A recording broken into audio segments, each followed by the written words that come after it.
अस्सलाम वालेकुम। आज की वीडियो में हम डिस्कस करने जा रहे हैं परफेक्ट कंपटीशन इन इस्लाम। सबसे पहले हम परफेक्ट कंपटीशन को समझने की कोशिश करेंगे।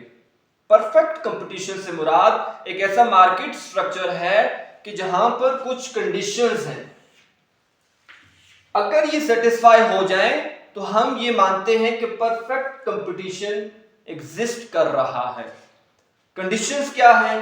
पहली कंडीशन है large number of buyers and sellers, यानी इससे हमारी मुराद ये होती है कि एक ऐसा मार्केट स्ट्रक्चर कि जहां पर मल्टीपल बायर्स मल्टीपल सेलर्स जो हैं वो काम कर रहे हैं।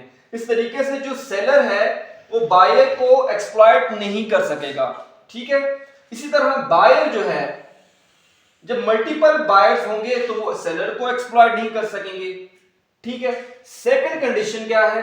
Homogeneous product. होमोजीनियस प्रोडक्ट से मुराद हमारी होती है कि आइडेंटिकल प्रोडक्ट्स हों, यानी उनकी शेप, इसी तरह उनकी क्वालिटी, उनका साइज जो है वो सेम होना चाहिए, ताकि कोई फर्म जो है on the basis of their distinction वो प्राइस जो है वो ज्यादा ना चार्ज करे या कम ना चार्ज करे। ठीक है, थर्ड जो है वो ये है कि फ्री एंट्री एंड एग्जिट, यानी हर एक फर्म के पास ये इख्तियार है कि वो मार्केट में फ्रीली आ भी सकती है और फ्रीली वो मार्केट को छोड़ भी सकती है। चौथी कंडीशन क्या है? जीरो एडवर्टाइजमेंट कॉस्ट, यानी जब आपका प्रोडक्ट भी सेम है, large number of buyers sellers हैं, और यहाँ पर सबसे अहम चीज परफेक्ट नॉलेज। ठीक है, जब ये तमाम चीजें पाई जा रही हों तो फिर आपकी एडवर्टाइजमेंट का कोई फायदा नहीं होता। ठीक है, पांचवें नंबर पर हमारे पास जो कंडीशन है वो ये है कि परफेक्ट नॉलेज, यानी जो सेलर है और जो बायर है उनके पास मार्केट के हवाले से या प्रोडक्ट के हवाले से परफेक्ट जो इंफॉर्मेशन है वो पाई जा रही है, ताकि वो एक दूसरे को एक्सप्लॉइट ना कर सकें। सिक्स्थ कंडीशन क्या है? Perfect mobility of factors of production, यानी जो फैक्टर्स ऑफ प्रोडक्शन है वो इजीली मूव कर सकते हैं। तो ये कुछ कंडीशंस थी परफेक्ट कंपटीशन की। Now we are going to discuss perfect competition in इस्लाम diagrammatically. As we discussed the conditions of perfect competition, and from that we got to know that perfect competition is nearer to the demand of justice. क्यों? क्योंकि अगर हम उसकी conditions देखें तो हमें मालूम होता है कि उसमें जो एक्सप्लॉयटेशन का आंसर है वो बहुत ही कम है, पहली बात। सेकेंडली, अगर हम इस्लामिक फर्म्स को मद्देनजर रखें तो उसमें हमें चूंकि इस्लाम जो है वो हमें कोऑपरेशन सिखा रहा होता है, इसी तरह ओवरऑल सोसाइटी की जो फलाह बहबूद है उसके हवाले से हमें जो प्रोडक्शन करनी है उसका तरीक़ेकार बता रहा होता है इस्लाम।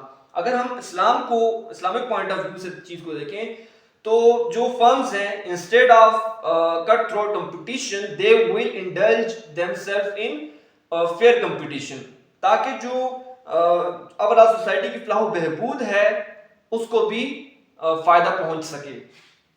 ठीक है, तो यहां पर अगर हम इसकी डायग्राम को देखें तो जो इसका वाई एक्सिस है यहां पर हमने प्राइस को डिस्कस किया, और जो इसका एक्स एक्सिस है यहां पर हमने क्वांटिटी यानी आउटपुट जो इस्लामिक फर्म प्रोड्यूस कर रही है उसको हमने यहां पर डिस्कस किया। अब चूंकि परफेक्ट कंपटीशन में हमें मालूम है कि कोई भी फर्म जो है वो प्रोडक्शन कहां करती है कि जहां पर उसकी जो एवरेज कॉस्ट है वो इक्वल हो रही हो मार्जिनल कॉस्ट के। ठीक है, अब यहां पर जब हम देखते हैं तो हमें मालूम होता है कि जो इंटरसेक्शन है वो इस पॉइंट से लेकर, लेट्स से ये ए डैश है, ये बी डैश है, यहां से लेकर यहां तक इनका इंटरसेक्शन हो चुका है, यानी ये इक्विलिब्रियम लेवल आ गया। अब जो इस्लामिक फर्म है, जब चूंकि हमने पहले डिस्कस किया कि large number of buyers and sellers जो हैं वो मार्केट में काम कर रहे हैं, तो जो इस्लामिक फर्म होगी वो सिर्फ इतना आउटपुट जो है वो कम से कम इतना आउटपुट जो है वो प्रोड्यूस करेगी। क्यों?